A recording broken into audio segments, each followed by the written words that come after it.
तन मन धन हमारी जान जो है वो यही धरती माँ है हमारी। भारत में तुर्किया के खिलाफ बाइकॉट की बातें चल रही हैं। ये हो रहा है कि जी वहाँ पर आपने जाना नहीं है, आपने उस मुल्क के प्रोडक्ट्स को बाइकॉट करना है। सिचुएशन कुंडी न खड़का सोने। हेलो सर जी, वो पिंडी तक आ गए हैं।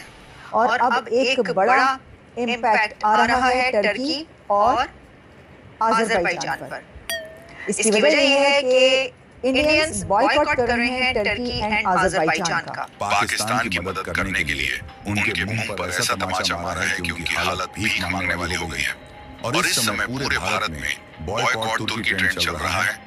With bookings for Azerbaijan and Turkey decreasing by 60% while cancellations have surged by 250% in the same period. 26 नवंबर को गोलियां चलाने वाले 7 मई को डर गए। इंडियंस वो इंडियन टूरिस्ट जो Turkey and Azerbaijan every year vacations गुजारने जाते हैं, हॉलीडेज मनाने जाते हैं, अब वो ये कह रहे हैं कि वो टर्की नहीं जाएंगे। टर्की क्यों इतना परेशान है? माफी मांग रहे हैं हिंदुस्तानियों से, हमें माफ कर दो प्लीज, हमारे साथ टूरिज्म बंद मत करो, please come to Turkey, please come to Istanbul. इस तरीके की न्यूज़ की बड़ी निकल कर आ रही है। Confederation of all India traders यानी कि कैट ने व्यापारियों और आम लोगों से तुर्की और अज़रबैजान की यात्राओं का बहिष्कार करने की अपील की है। और ऑपरेशन सिंदूर जो है वो जारी रहेगा। इसे हमने सिर्फ सस्पेंड किया है, हेल्ड इन अबेयंस किया है। उन्होंने टर्की एंड अज़रबैजान का बॉयकॉट कर दिया है। राम राम साथियों, एक बार फिर हमारे यूट्यूब चैनल में आपका स्वागत है। आज हम आपको बताएंगे इंडिया में बाइकआउट चल रहा है टर्की, क्योंकि टर्की ने पाकिस्तान का सहयोग किया, इसलिए आज इंडिया में ट्रेंड चल रहा है बाइकआउट टर्की। और टर्की से कोई सामान निर्यात आयात नहीं करेंगे, इसलिए आज भारत में और विदेशों में इसकी ट्रेंड चलने लगा है बाइकआउट टर्की। इसलिए आज पाकिस्तान का रिएक्शन देखेंगे, न्यूज़ चैनलों का क्या रिएक्शन होता है, इंडिया के बाइकआउट करने से क्या फ़र्क पड़ता है टर्की देश को, वो सब हम आज इस वीडियो में देखते हैं। चलो वीडियो को शेयर ज़रूर करें, लाइक कमेंट ज़रूर करें। और आपको कैसा लगा ट्रेंड बाइकआउट टर्की, तो आप कमेंट करके ज़रूर। और अज़रबैजान पर इसकी वजह यह है कि इंडियंस बॉयकॉट कर रहे हैं टर्की एंड अज़रबैजान का। इंडियंस वो इंडियन टूरिस्ट जो Turkey and Azerbaijan every year vacations गुजारने जाते हैं, हॉलीडेज मनाने जाते हैं, अब वो ये कह रहे हैं कि वो टर्की नहीं जाएंगे। अब वो कह रहे हैं कि वो अज़रबैजान नहीं जाएंगे।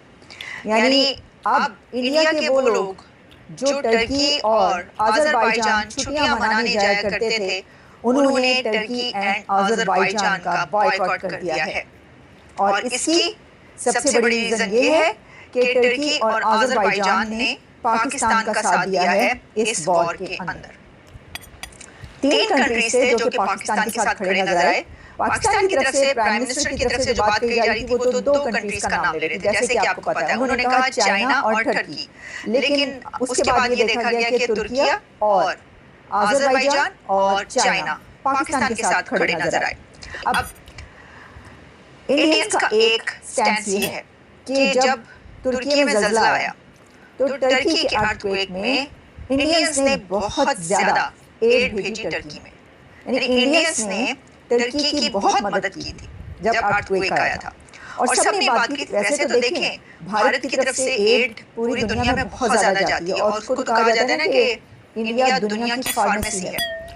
तो खासतौर पर जो मेडिकल एड होती है वो बहुत जाती है। जिस हमने देखा कि जब इंडिया के प्राइम मिनिस्टर नरेंद्र मोदी साहब यूक्रेन गए, वहाँ पर वो ऐसा पूरा एक चलता फिरता हॉस्पिटल लेकर गए थे जो वहाँ पे उन्होंने डोनेट किए।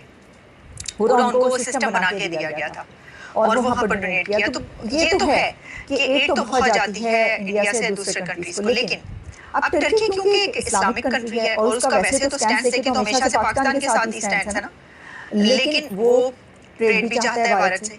लेकिन इस वॉर में वो खुल के सामने आ गया। तैयब उर्दवान का चेहरा भारतीयों को नजर आ गया। वो कह रहे हैं कि ये तो हमारे खिलाफ है, इन्होंने तो इंडिया के दुश्मन पाकिस्तान का साथ दिया। तो अब देखिए एक बहुत बड़ी कैंपेन चल रही है, और इस कैंपेन में आप कह रहे हैं कि जो टूरिस्ट हैं, इंडियन टूरिस्ट, वो वहाँ इन दोनों जगहों पर नहीं जाएंगे।